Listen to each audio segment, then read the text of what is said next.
전혀 예상치 않게 제 새로운 인생 드라마 중 하나로 자리 잡게 된 심리 힐링 코믹 드라마 사이코지만 괜찮아.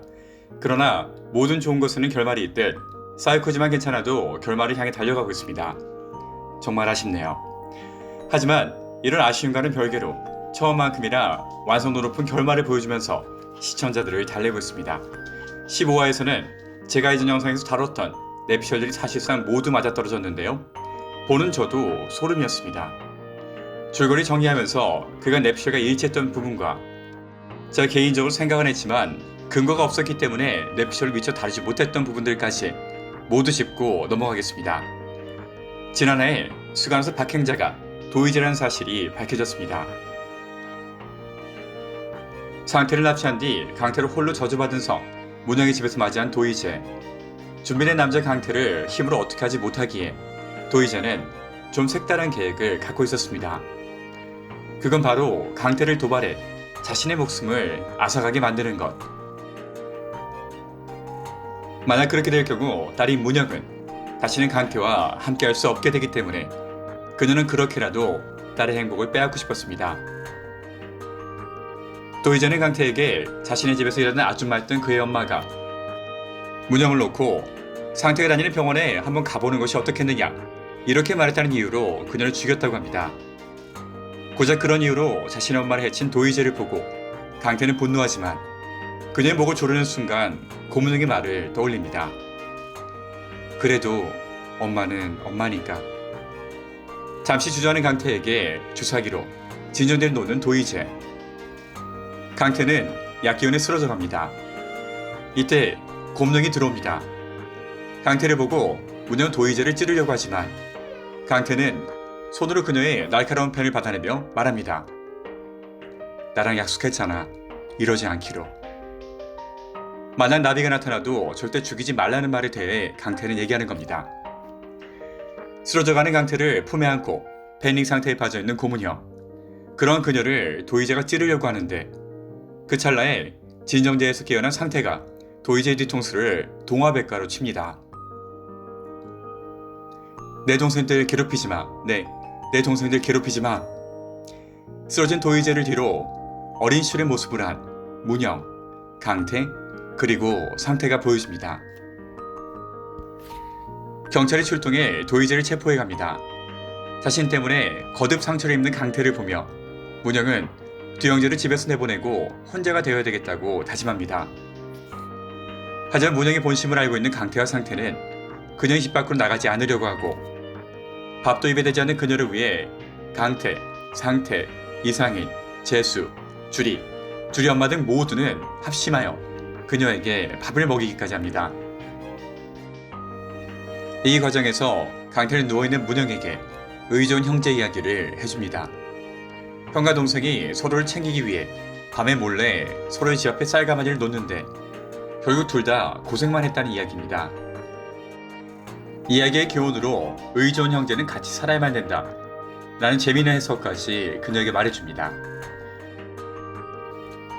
한편 병원을 그만둔 뒤 병원에 엄마를 상징하는 나무를 심고 거기 문영과 함께 찍은 가족 사진을 걸어두는 강태. 그리고 밖에서 주린의 집에 한잔 술을 하고 들어온 문영에게 숙제 검사를 받는다며 강태의 행복한 표정을 그려주는 상태. 이제 서로의 온기를 알아버린 이 셋이 제발 떨어지지 않았으면 좋겠습니다. 다음날 병원에서 만난 문영과 강태. 과거 입장이 뒤바뀌어 등을 돌리고 걸어가는 문영에게 큰 소리로 사랑을 고백하는 강태. 과거 문영이 강태에게 했던 고백의 입장이 바뀌었습니다. 문영의 집에서 강렬하게 키스를 나누는 둘. 이제 엔딩이 얼마 안 남았는데 드디어 이루어지는 걸까요? 제발 해피엔딩으로 끝났으면 좋겠습니다.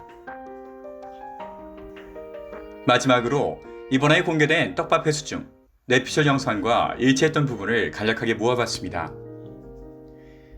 과거 박행자가 박웅란이 읽고 있는 서쪽만의 살인책을 들고 있던 것과 그 책 안에 메모장이 있었던 것, 이 두 가지를 미뤄볼 때 책 안에 촉취를 넣어 그녀를 조종했을 것이라고 말씀드렸습니다. 결국 이 내용이 정확하게 일치하면서 박웅란, 박행자 꼭두각 기설이 증명되었네요. 바로 전 영상에서 다뤘듯이 다 큰 성인 남성인 강태를 도희재가 제압하는 것은 사실상 불가능합니다. 그래서 그녀는 문혁의 행복을 빼앗갈 수 있게끔 심리적인 충격을 주고자 하는 것이 목적이라고 제가 말씀드렸는데요. 체포되면서 원장의 도희재는 다음과 같이 말합니다. 좋아하지 마.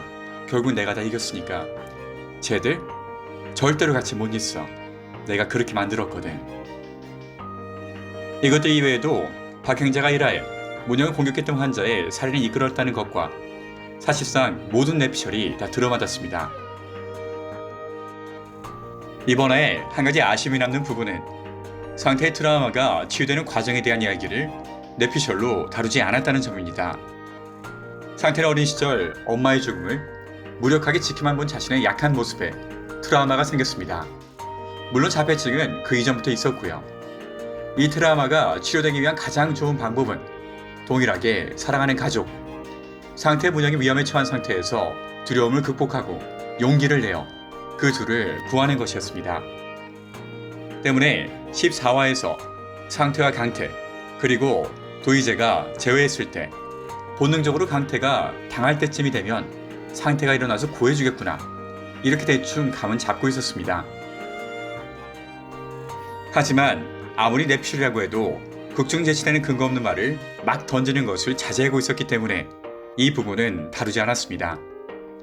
이런 안일할 태도 깊게 반성하고 있습니다. 다음에는 이렇게 신기가 내려오면 그냥 막 던지겠습니다. 원래 드라마 종반부에 다다르면 자연스럽게 모든 떡밥이 회수되기 때문에 사실 뇌피셜이 없어서 영상이 짧아질 수밖에 없는데요. 저도 빨리 영상 제작을 마무리하고 사이코지만 괜찮아 16화를 본 준비를 해야 되겠습니다. 이제 곧 시작하네요. 제가 예측했던 마지막 뇌피셜, 이게 들어맞기를 유튜버로서 그리고 그냥 해피엔딩을 바라는 한 명의 시청자로서 간절히 빌겠습니다. 아직 좋아요와 구독을 안 누르셨다고요? 지금이 바로 그 타이밍입니다. 이왕이면 알림을 받기 위한 종 모양 이 그림도 한번 눌러주시고요. TVN 드라마 악의 꽃과 같이 많은 드라마들도 전전 미드 시청과 같이 보시면 더 재미있을 겁니다. 라이언 킴이었습니다.